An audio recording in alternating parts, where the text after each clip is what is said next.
What's going on, everybody? It's Charles, and I bit the bullet and we treated the shop floor. So in this video, we're gonna go through the flooring that I chose, why I chose it, the process for putting down this really awesome looking floor, some things to consider before treating the floor, and some tips to be sure that if you do your own flooring, it comes out awesome. Now, if you ever want to drown in a sea of research, start researching garage floor treatment options. You can do epoxy, you can do the Polyaspartic like we did, you can do tiles, you can do porcelain tiles, you can do vinyl, you can do nothing, you can polish the concrete, you can do nothing, and on and on. Now, I had the guys over at Garage Kings do my flooring. They came highly recommended from some friends of mine that own a shop and had their shop floor done. And the guys did such an amazing job. Let's look at the product that they use. This is a little different than your standard epoxy treatment. This is a polyaspartic treatment. So while there's tons of pros and cons each way, the two main advantages to going with this type of flooring versus a straight epoxy is number one, cure time and dry time. This floor was dry enough for me to walk on in about 3 hours. It had a little tack to it, but I could still walk on it. With a lot of epoxy treatments, that can be quite a bit longer, anywhere from 10 to 16 hours. And while the dry time is really awesome, the main reason that I went this route over straight up epoxy is the polyaspartic coating is more flexible than epoxy. When epoxy dries and it cures, it's very, very rigid. That means epoxy is a little more susceptible to scuffing and scratching and cracking, where the polyaspartic treatment has a little bit of flex to it. This is also very important if you're in a really cold climate. Now, this treatment is a little bit more expensive, and if you're doing it yourself, you have to work much faster because it does cure quite a bit faster than standard epoxy. They also say it doesn't smell as bad and it has low VOCs. When they did this, it stunk in here for about 3 days. So even on the low VOC side, these flooring treatments do have a very, very powerful odor. Now, whether you go with the polyaspartic or epoxy or the Hellfire stuff that's supposed to be a lot more heat resistant, the process for putting down these coatings is all pretty much the same. You, of course, want to follow the instructions from the manufacturer, but here's the overall process that it takes to put down one of these floors. Our first step is preparation of the floor, and this is probably the most important step to get right. There's two main ways these floors are prepped. One is with an acid etching, where you put down acid, scrub it, neutralize it, and rinse it. The other way is to grind the surface. Now, the guys at Garage Kings have their own stuff with their own vacuum cleaner and everything. If you're doing it yourself, you can rent these things from any tool rental place. You're gonna wanna rent the floor grinder. You're gonna wanna probably rent a hand grinder, and then you really wanna rent the vacuum to make sure you're not putting that dust all over the place and breathing all that stuff in. Now, my big thing was, this is a brand new shop floor. Why do we have to still go through all that stuff? And really, this grinding or this acid etching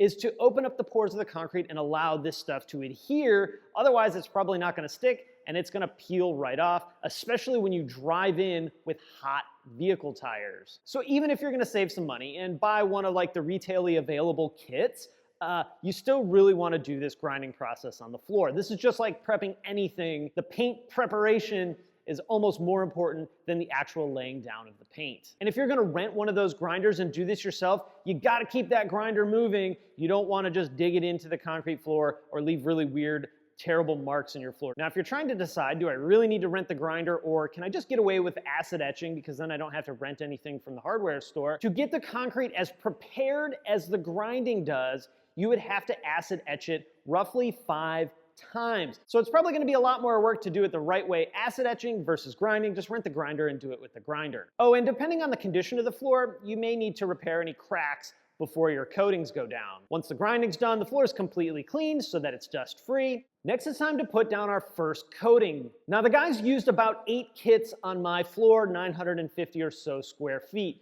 The first coating is actually the one where the color is mixed in. We went with kind of a light gray. You really can't tell what color it is because the chips cover that. It starts by mixing the 2 parts of the compound, a part A and a part B, and the paint color in together. Then the product is put down on the floor and spread around with a squeegee. Also, notice these guys are wearing baseball cleats so they don't leave any weird impressions or footprints in the floor. Some of the higher end kits actually come with spiked shoes, but if you don't have that, old set of baseball cleats will probably work great. After the product's squeegeed all around the floor, it's rolled so that it looks nice and even. Now, if you have a little bit of imperfections at this stage, it's not horrible because you really won't see it. It's gonna be covered up. But you still really wanna try and get this as even as possible.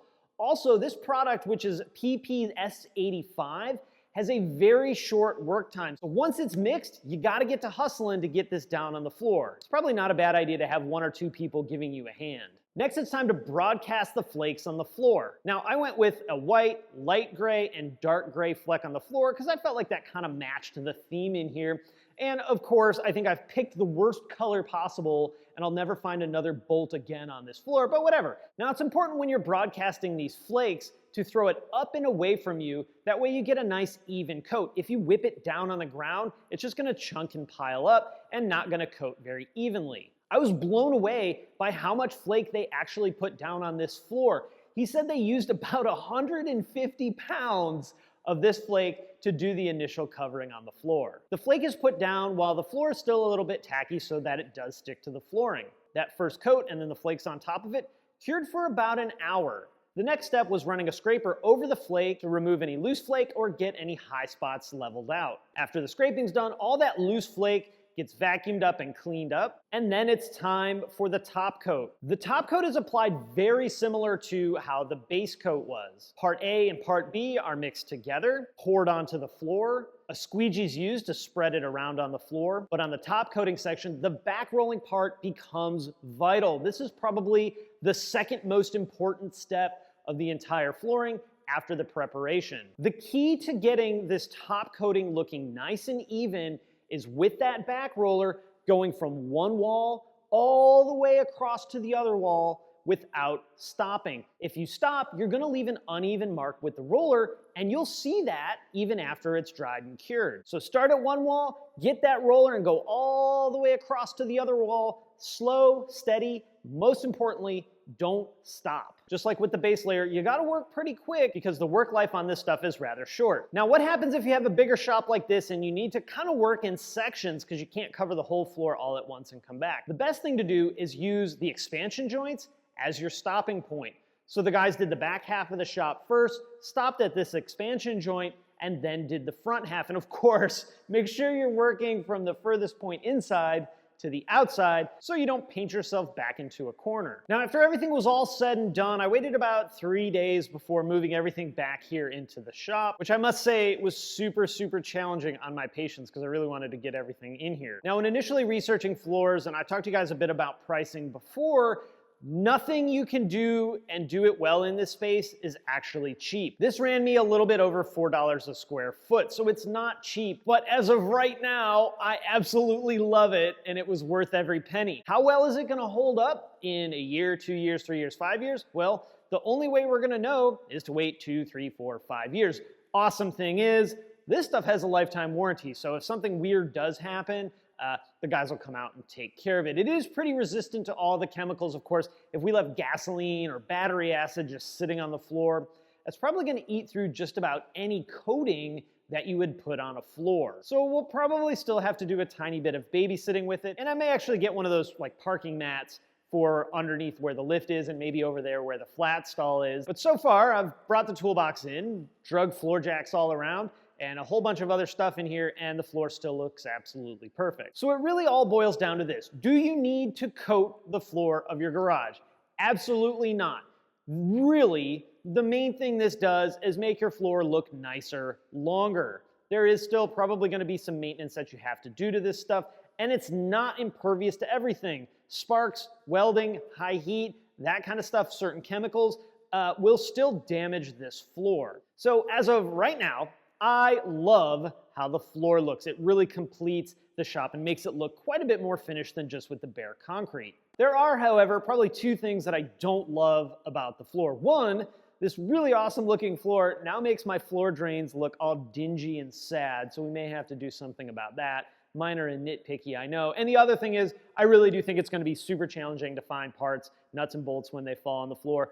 I swear I picked the worst color possible. I picked the color of nuts and bolts for the floor. May have been a mistake. Either way, nothing a good floor magnet won't handle unless they're non-ferrous, then it won't help me at all. All right, with that, I'm gonna wrap it up. Whether you wanna do this flooring yourself, very much DIY-able. There's a lot of really great products out there. Remember, preparation is key, and on the top coat, long wall-to-wall strokes with the roller will help that coating on the top look much more even. And I really think once you get out of the products that they sell in retail stores, you're probably going to get something really, really good that you're happy with. If you want to pay for it, well, that's of course an option too. The guys at Garage King started at about 9 and finished about 4. That's way less time than it would have taken me to do this myself. So as always, questions or comments, drop them down below. Thank you guys so much for watching, and I'll talk to you again next time. Oh, let me give you a workbench tour real quick. Check this out. So I built this yesterday. And I'm going to mirror this setup over there too. It's gonna be awesome.